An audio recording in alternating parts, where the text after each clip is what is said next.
दोस्तों नमस्कार। आज मैं आपको एक प्रसंग सुनाने का प्रयास कर रहा हूँ।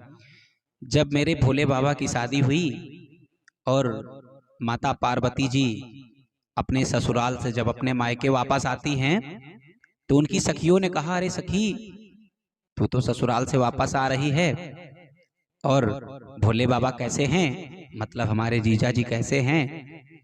पार्वती जी खामोश हो जाती हैं और बैठी होती हैं, लेकिन कुछ बोलती नहीं हैं। माता हमारी गुमसुम होती हैं।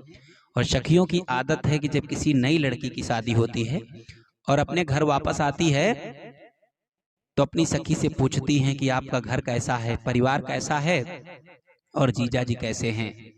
तो सखियां बताती हैं। वैसे ही माता से सखियां पूछ रही हैं, तो माता खामोश रहती हैं, कुछ नहीं बताती। लेकिन जब बार बार सखियों ने पूछा कि जीजा जी कैसे हैं, भोले बाबा कैसे हैं, तो माता पार्वती जी को बताना ही पड़ा। तो पार्वती जी ने क्या कहा, आइए सुनते हैं कि सुनो सखी वो पिया हमारे मन को दुखाए बैठे हैं। सुनो सखी वो पिया हमारे मन को दुखाए बैठे हैं। अरे मन की बातें करना चाहूं तो भांग खाए बैठे हैं।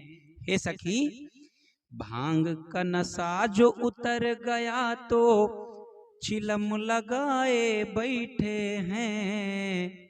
चिलम से फुर्सत अगर मिली तो समाधि लगाए बैठे हैं।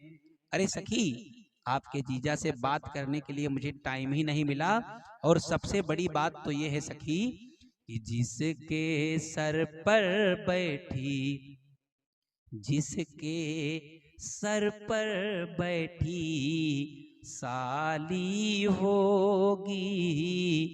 गंगा जी को खोपड़ी में बैठाए हैं, और जिस आदमी के सर पर साली बैठी होगी, तो जिसके सर पर बैठी साली होगी, जिसके सर पर बैठी साली होगी, तो खुश कैसे उसकी घरवाली होगी, तो खुश कैसे उसकी घरवाली होगी। दोस्तों, इस शिव विवाह का प्रसंग है।